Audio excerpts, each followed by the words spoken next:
guys! Hi. It's Katie and Chris, and we are not in the kitchen. No. We're in the great outdoors. Today, we're gonna teach you guys some of our favorite camping recipes and tricks and tips along the way. Delicious camping food. And Rizzo's gonna be eating anything that falls on the ground. She's not gonna help us. Look at at all. She's pooped. This is the content you need.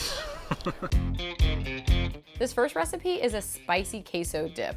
I love this because it's perfect for after a hike or while you're playing cards at the campsite, and you can throw it together in no time. You'll prep chorizo at home, and because it's super greasy, you're gonna wanna drain that on a paper towel. I like to use a compartmentalized lunchbox to store my recipe ingredients. That way everything's together when I get to the campsite and it's easy to throw in the pan. For this recipe, I'm using an 8-inch cast iron skillet, so you can either cook it over the fire or on a propane stove. This queso gets its spice from the pepper jack cheese, chorizo, and jalapeno. Cook it for about 3 minutes. Stir it together, and you have got queso in less than 5 minutes. I like to serve this with chips, but also some vegetables. This way, you know, we're kind of balancing out all that cheese. For garnish, we'll add slices of jalapeno and a little cilantro. And that's my easy, spicy queso. Should I give it a go? Yes, do it. I'm gonna do a red. Oh, here we go. Reactions, thoughts, feelings. Explosions in my mouth, happiness. My whole life flashing before my eyes. I would say that is the best thing I've ever eaten. For dinner, I am making a giant Crunchwrap. This was inspired by a camping trip I took with my friends where we all made personal quesadillas and my love for Taco Bell. This is super fun to make, it's huge, it's impressive, and it cooks really well over a campfire.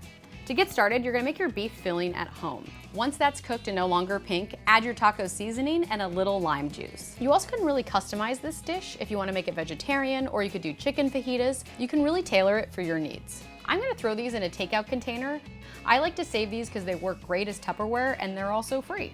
When you're putting this together at the campsite, make sure you spray your cast iron pan. This will ensure that the Crunchwrap does not get stuck to the bottom and flips nicely later on. Then we're gonna add in our ingredients layer by layer. I love this recipe because the prep is easy and it's really quick to throw together. I know when I'm camping, I don't wanna spend my whole time cooking. I wanna be playing games and just enjoying being outside. For the crunch, just grab some of the chips you were serving with your queso and crush those all over the top. You can use whatever kind of chips here you want. Top that with some iceberg lettuce, and then I like to put my sour cream in an old condiment squeeze bottle. I find this easier to put on your Crunchwrap than scooping it out of a container. Last, you'll top that with tomatoes and 1 large tortilla. Fold that on all the sides. This part can be a little tricky, doesn't have to look amazing. And now it's time to go on the fire. We made a log cabin style fire because it distributes the heat more evenly, and I find it easier to tend to. Make sure your fire has burned long enough that you have hot coals to cook over. Place the Crunchwrap over the fire and let it cook for 18 to 20 minutes until the bottom is golden brown. The next part's a little tricky. I like to use a plate and spatula to help me flip the Crunchwrap and slide it back into the pan. And if it doesn't go right back into the pan, just use another spatula and kind of wiggle it back in there. It'll be fine. And you'll cook that for another 5 to 7 minutes until the bottom is golden brown. To serve this, I like to take a giant cutting board and flip over the cast iron pan. Make sure you're using oven mitts and gloves because the pan is super hot. One of my favorite things I own are these knives with covers. They're perfect to take camping and safe to travel with. And there it is, your giant Crunchwrap. It's epic, it has amazing layers, and it tastes delicious. Oh my God, these are huge. These are enormous. You know what I like about this? The tomatoes are still cool inside, and the sour cream is still cool, but it still has this nice crunch, and the meat is like nice and hot. So you're saying that I am a genius. The best. Yes, you are. Oh, thank you. For dessert, we're making s'mores cones. I love these because you basically get to make a dessert bar and everyone can customize their s'more. And you can really use whatever toppings you like. We're using sprinkles and peanut butter cups and chocolate chips. Whatever deliciousness you want to throw in that cone, go for it. The world's your oyster. Just don't use oysters. Just be careful when you're wrapping these because they can break easily. I got a little too excited and definitely broke one. They still taste good broken, but they're a lot messier. You can set these near the coals of the fire or on the grate and let them cook for about 7 to 10 minutes, or until the inside is at the gooiness level that you like. I'm about to eat a s'mores cone, and Rizzo is Rizzo's very really jealous. jealous. She's super jealous. Oh, he really went for that. That's melty. That's delicious. Whoa, gooey mess. So good. It's delicious. It's like s'mores, but mores. It's more s'mores. We're gonna party now. till the sun goes down. Bye-bye. Bye-bye. Pro tip, if you like to enjoy a cocktail while you're camping, buy pre-made ones. It's easy to pour over some ice and store in a portable tumbler.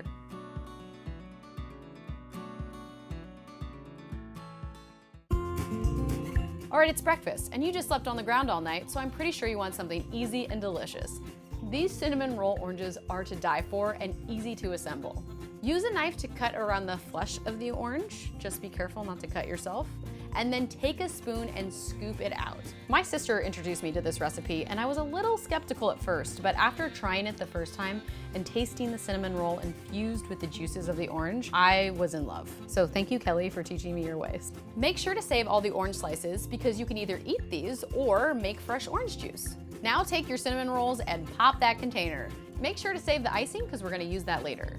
Take your cinnamon rolls and place one in each orange. Place them in a cast iron pan and put foil over the top. Make sure you leave a little bit of room for the cinnamon rolls to grow. Then place that over the fire for about 35 to 45 minutes or until golden brown. It takes a while to cook, but that's gonna give you plenty of time if you're breaking down your tent or if you're just waiting for those lazy campers to wake up. While the cinnamon rolls are still hot, take a knife and spread the icing over the top. And if you feel like you want to be a little extra, you can use one of the leftover rinds and grate it over the tops of the cinnamon rolls. This just gives it a nice orange zest garnish and makes it a little extra special. It's breakfast time. Whoa. Look, these are so cute. Oh, these are amazing. Cheers. Cheers. That's super good. My favorite part about this is just how they're infused with the oranges.